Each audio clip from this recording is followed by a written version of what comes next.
It's lunchtime. It's 12:30. It's Monday, which must mean one thing. We're live and LinkedIn. And this week it's BizFest Takeover, episode number 11.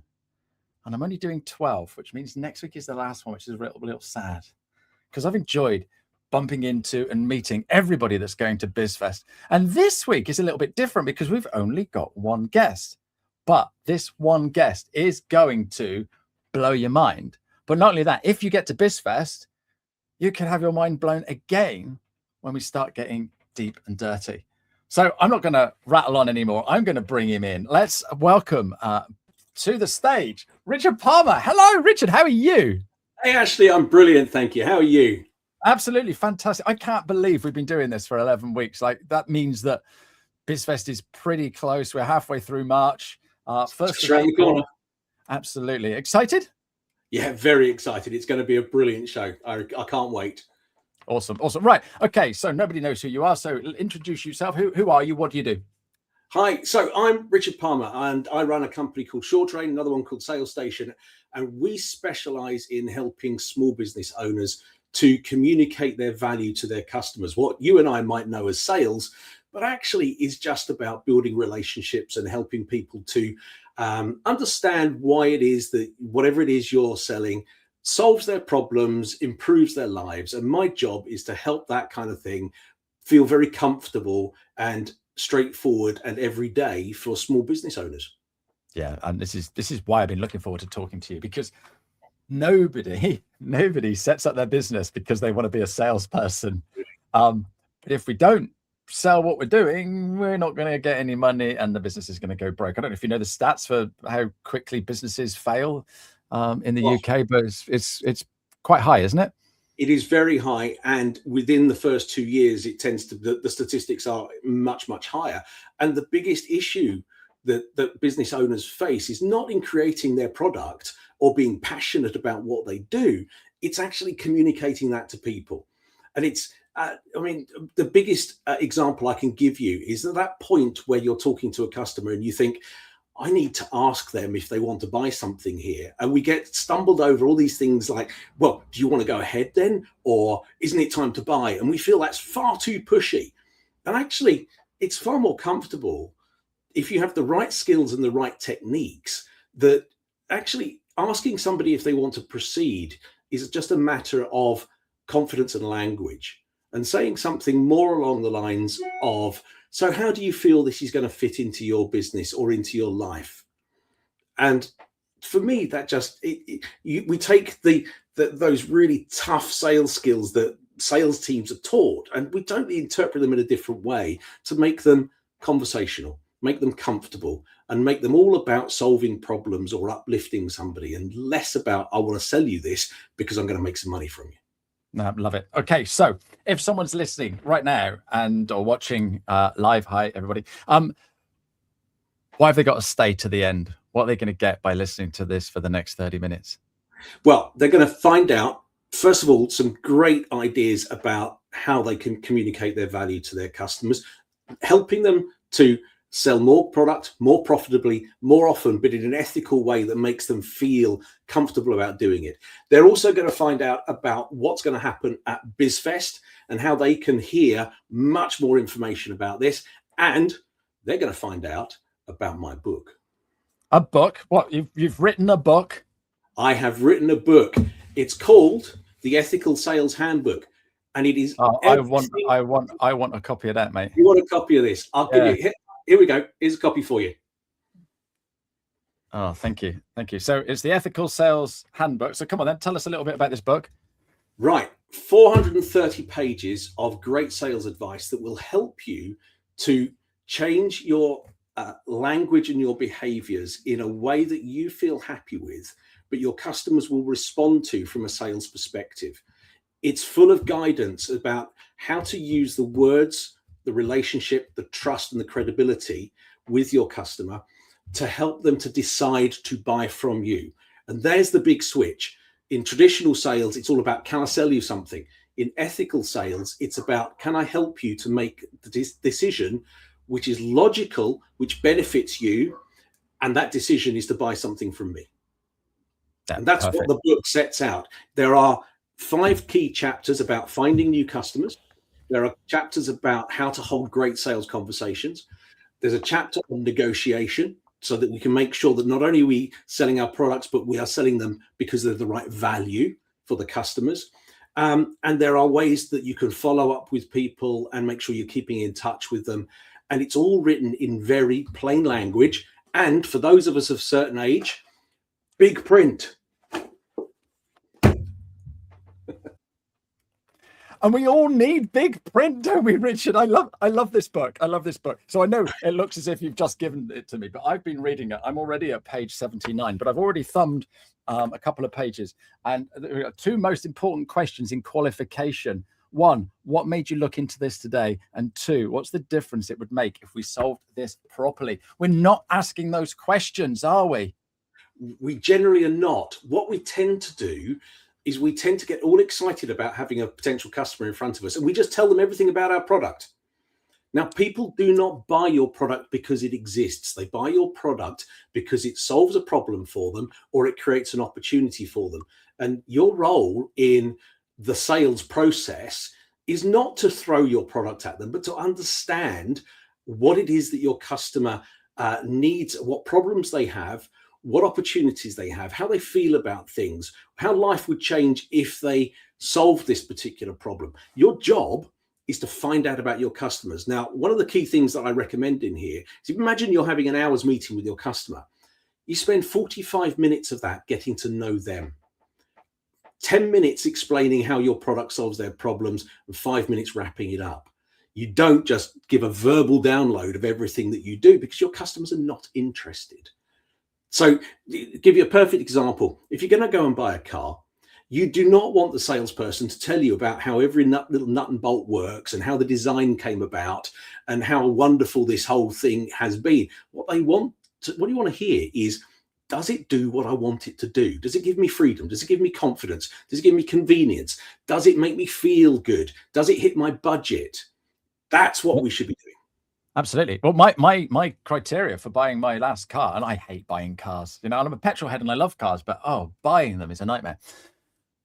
My criteria was, 1, I had to have Apple CarPlay, and 2, the boot had to be big enough to put all my kit in for when I'm in the band. That's it. And like you said, and it does this and it does that. I don't care. No. Has it got Apple CarPlay? No. Right.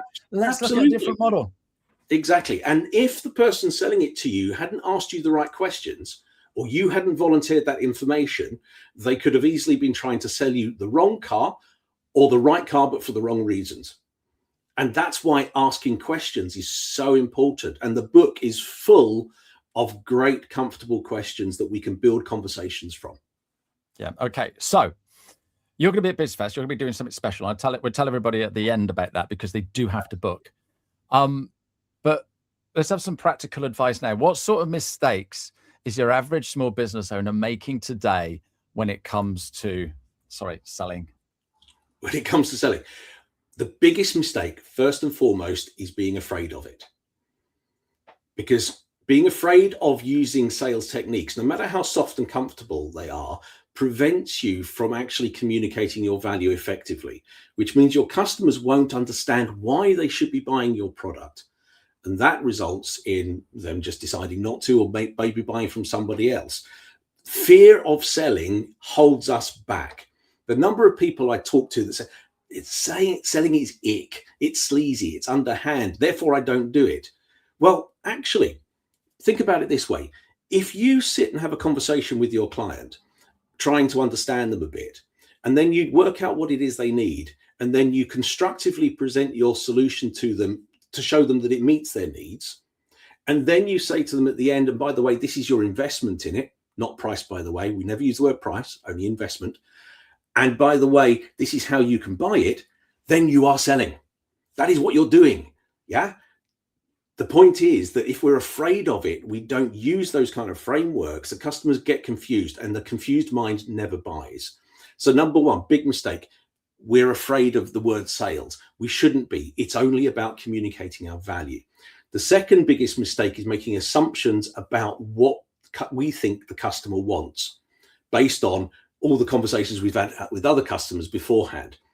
Every customer is different. Their motivations are different. Their feelings, their emotions are different. Their needs are different. And we have to take time to understand that and use our empathy to draw that information out of them so that we sell them the product. It may well be the same product we've sold to everybody else, but they'll be buying it for different reasons. So making assumptions is the second biggest mistake that people make. The third biggest mistake, and this is the biggie, is not following up with customers. Okay. We're afraid often to make that phone call to say, have you given this any more thought? Or can I help you any further with this? Because we think we're being pushy. And some people think, if I phone now, am I following up too early? In which case I'll come over as pushy. If I leave it for a week or two, am I phoning too late? Therefore, I won't get the business. And actually what happens is follow-up paralysis. We just don't do it. Yep. So big tip of the day. Okay. And you'll find that in the book. Big tip of the day is you never leave an interaction with your customer without booking the next one. So if a customer says, well, I tell you what, I've got a meeting, a board meeting next Wednesday, or I'm going to sit down with my partner on Thursday and talk it through, then you say to them, fantastic. I tell you what, why don't we talk the day after? And then you can tell me all about it. Let's get something in the diary, and you send them a calendar invite. And then number one, you've got your follow-up booked. Number two, it's never too early. It's never too late. And the client is expecting it. So don't be afraid of sales.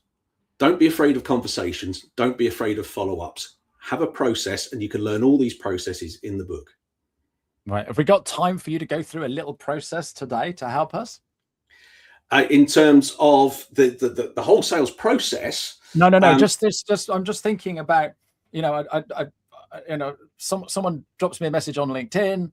I jump on a Zoom coffee with them, I have a little chat. And then when we get on that chat, they sort of like, yeah, you can see that they definitely need my services. That little chat was just a 10-minute thing. So we need to book something where we can go into it a bit deeper. And then the follow up and then the sales. Is that something you could help us with today? Yeah, absolutely. But it will be different for every one of you. The most important thing is that whatever your process is, the first part of it needs to be geared to discovery, understanding your customer. So the first interaction you have with them should be about asking questions and developing your credibility by asking great questions. We need to take that quite deeply into the process. So to use your example, your first interaction on LinkedIn about, you might ask a few questions, build a bit of relationship, and then move it on to a physical conversation. That conversation should still be about discovery. And that discovery then leads you to be able to say to that customer, yeah, I'm pretty sure I can help you, but I need to know more. I need more detail to be able to present it in the right way. So then we move on to a deeper discovery process. And that understanding leads you to be able to present your solution effectively. So whatever your process is that you develop, at the end of it, you should have all the information you need to know to be able to present your solution in an effective, intelligent way that the customers really grasp and understand. The problem is that too many people do that bit right at the beginning. Let me tell you all about it. No, that comes right at the end.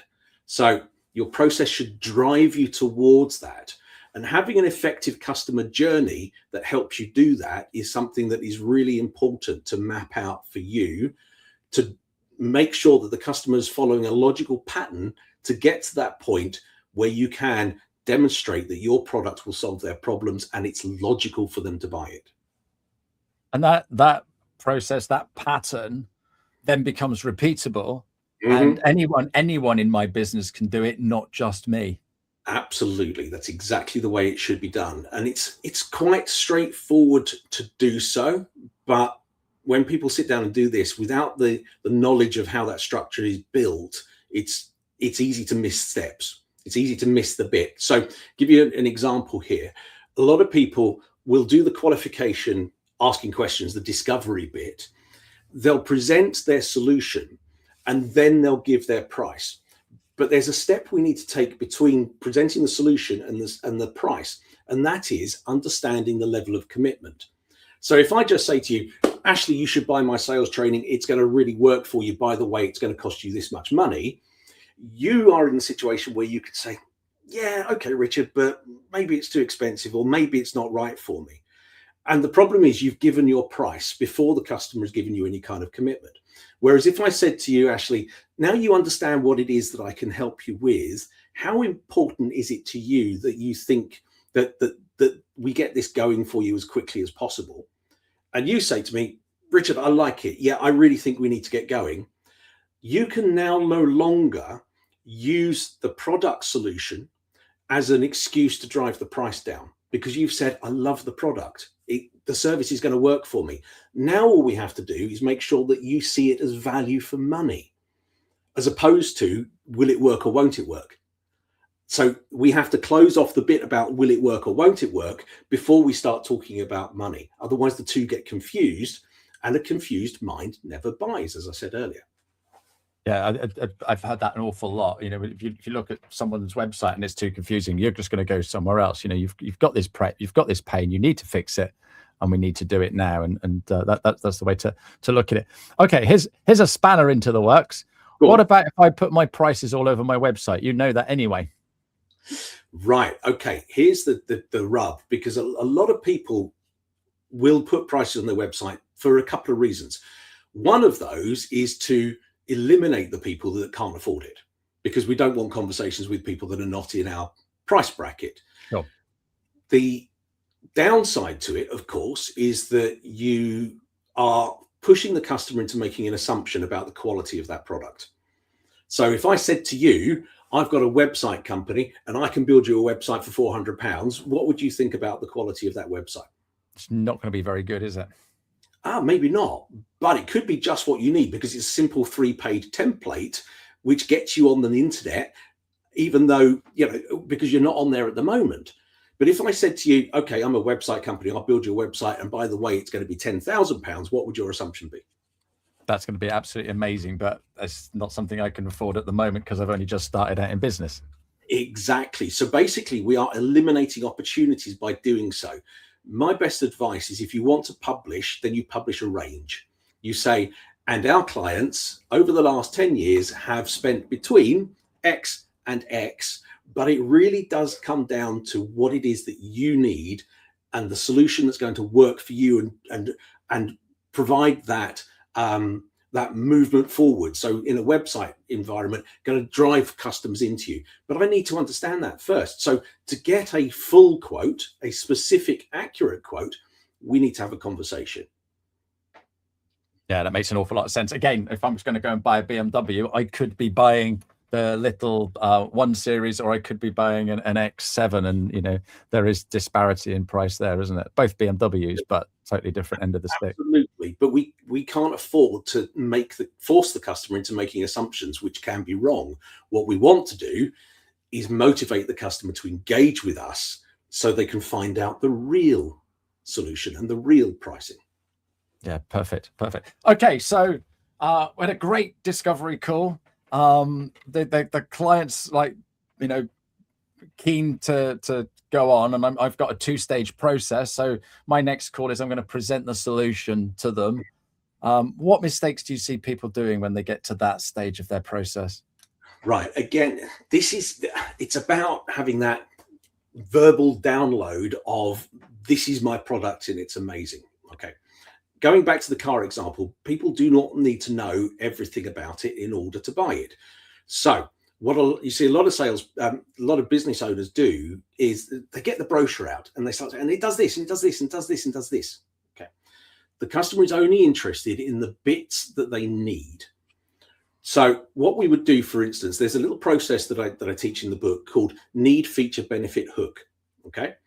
So what we do is we say, the first thing you told me you needed was a website that is going to give you a presence online that's going to rank quite well in order to bring you attention. So this is how we're going to build the website.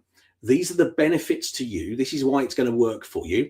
And the hook at the end, which sounds like a salesy expression, but it's not. The hook at the end is just a simple question that says, do you think that solves that problem for you? When the answer is yes, you go, okay, so the second thing you said is you needed a blog with it. Okay, so this is how we're going to set the blog up. This is what the blog is going to do for you in terms of impact on SEO and informing your customers. Do you think that's going to help? Oh, yes, it will. Okay. And the third thing you said is you wanted a contact form.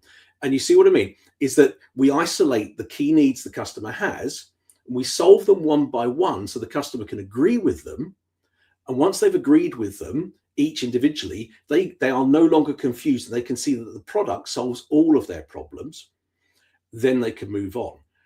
The other advantage of doing it that way is if the customer throws back any kind of objection or query about each of those things that you presented, the ones they've already said yes to, they've still said yes to. All you've got to do is find out what the problem is about that particular one, maybe represent it in a different way, maybe give them a different solution, and we can carry on with the process. So big tip, do not engage your ego and tell them how wonderful your product is. Sit back and think, what does this customer actually need to hear from me in order to remove all the barriers to them buying it? I love that.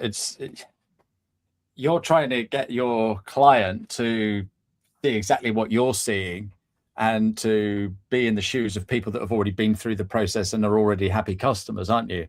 And you know, we tend to sort of like, it's got this bell and it's got this whistle, and they don't want bells and whistles. They've got this pain and you can fix it. And so that's the way we need to do it. Okay, so that's all sorted. We've had a good old chat, and then they come up with an objection. Aha. Yes. What's the most common objection, Richard? Hang on, don't say it. Don't say it. Don't say it. I am going to write it down on a bit of paper here. All right. Okay. This is going to be a 50-50, you know. Okay. It's going to be one of two. Ta-da. I've put on the screen price. That's number one. The other one is I need to think about it. Isn't I need to think about it? Is it's too expensive and I need to? It's the same. Is that the same? Is that the same? It's not quite the same. It depends on the motivation behind it. Yep. Now, the key thing with objections is they are not rejections, but we often think they are. I know. It's okay. Someone hasn't quite got enough information, isn't it? Isn't that right? It's exactly. I haven't read all your book, but I do know a little bit about objections. That's exactly right. Unfortunately, we often take them as rejections because we've gone through this process. We're explaining. We might have spent hours with this customer, and then they're saying, "I don't like this bit. I don't understand this bit," or there's a pushback, and we're thinking, "Oh, does that mean that you don't want to buy it?" And suddenly we're internalizing our disappointment rather than listening to what the customer's got to say. So objections are usually a request for clarification. If the objection is price, let's just say they've said the exact words, "It's too expensive." Well, we don't actually know what that means, because that could mean two things. That could either mean they don't think it's value for money, or I don't have the budget for it. And we would handle those each way. So the key thing is when somebody gives an objection, number one, do not be disappointed. It's a buying signal. Okay. Number two, we don't solve it straight away, or don't assume we can solve it straight away. We ask questions. So I would ask the question, I know, Ashley, you think it's too expensive. Completely understand that. And we have to put people at their ease when they object, because sometimes they're a bit nervous about it. I completely understand that you think it's too expensive. Can I just ask you, is it because it's out of budget, or you just don't see the value in spending that much money? Oh, that is a great question. Okay. That is a great question. Yes. All right. And now if you say it's out of budget, I would then qualify that budget further. Remember, there's a reason why it's called a budget, because budgets budge. Yeah. Okay? And the thing is, right, I've been doing some coaching. Someone's been coaching me for speaking gigs. And she said, if they really, really want you, they will find more budget. Excellent. So if they totally get what you're selling, totally get it. You know, the boss has said, look, we need this and we need it to come in at $3,000 and you're 3.5, 4, they can move that budget, because if they fully understand that value. So that's a great talking point, Richard. I love budgets. Budgets budge. Absolutely. Now, of course, once you've got the answer to that, it's either budget or it's value, then you can start delving deeper into it. So tell me, what is it you don't see that's worth that kind of money? And basically, if somebody's saying it's too expensive based on value, it's because you haven't built the value high enough. And if you have a look through the book, you'll find something called value versus cost and a value stack. And those things can help you build value with customers and overcome that objection. Yeah, no, I love that. I used to sell software to accountants, and I went into this one practice, and I walked past his BMW M5 parked outside, in the partner's space, and I'm sat there chatting to him in his office, and he's got his Rolex watch on, and he turned around and said, "That's a lot of money for your software." And I'm thinking, how much did you spend on your car and your watch? So these, he didn't understand the full value of the software. So yeah, my bad. They did eventually buy from me, but it's sort of like, you can afford this. It is all about value. Yeah. And the interesting thing is, if you're selling something that creates a return on investment for a business, it's really easy to demonstrate that value. If you're selling something to a consumer that can't get a return on investment in it, then the value comes in emotions. Yeah. It comes in the emotional benefit and maybe even time savings or convenience, but it's not in return on investment. But how you build value with your customers is the key that will unlock people buying at your price every time you're selling to them. Yeah, brilliant. Richard, we don't have time. We could have made this a 2, 3, 4 hour long session. We could have done, but then people won't need to buy the book, would they? Well, they can still buy the book. Just to recap, we haven't got long, but what's going on at BizFest? Why do we need to come, and why do we need to book? What are you doing? Right, at BizFest, I'm excited about this. So last year at BizFest, I held one seminar, 30-minute seminar to help small businesses with their sales. This year, we have put it on steroids. During the course of the day at BizFest, I have got my own masterclass area, and you'll find it on the side of one of the walls, fully signed up, flags and all sorts of things. And we're going to run 6 masterclasses throughout the course of that day. Okay. Now, 3 of them are for small business owners. So let me give you the titles. Title of masterclass number 1 is Ethical Sales That Actually Work. So that's how to win more business without pressure, without gimmicks or feeling salesy. Small business seminar number 2, Stop Wasting Time on the Wrong Customers. How to qualify properly, protect your time, your margins, and your energy. And then number 3, turning conversations into consistent sales. So that's a simple simple ethical sales framework for everyday selling. So those are the 3 for the small businesses. And then we're going to be running 3 for sales team leaders, because we're working hard at BizFest to attract more corporate customers into the arena for the benefit of the small business exhibitors. So our 3 webinars there: why sales teams miss their targets, subtitle, the leadership blind spots that quietly kill performance; coaching that changes behavior, how to develop salespeople instead of just managing them; and from opinion to evidence, using my sales competency testing process to drive performance through. So these are going on throughout the day. We have limited numbers for each session. It's limited to around about 30, I believe. And to qualify, you have to book in. You book in through the BizFest website, and at some point we'll post a comment on here so that you've got a link to get through to it. But it will be absolutely first come, first served. And considering we're hoping to get thousands of people at BizFest, the competition for places could be quite fierce.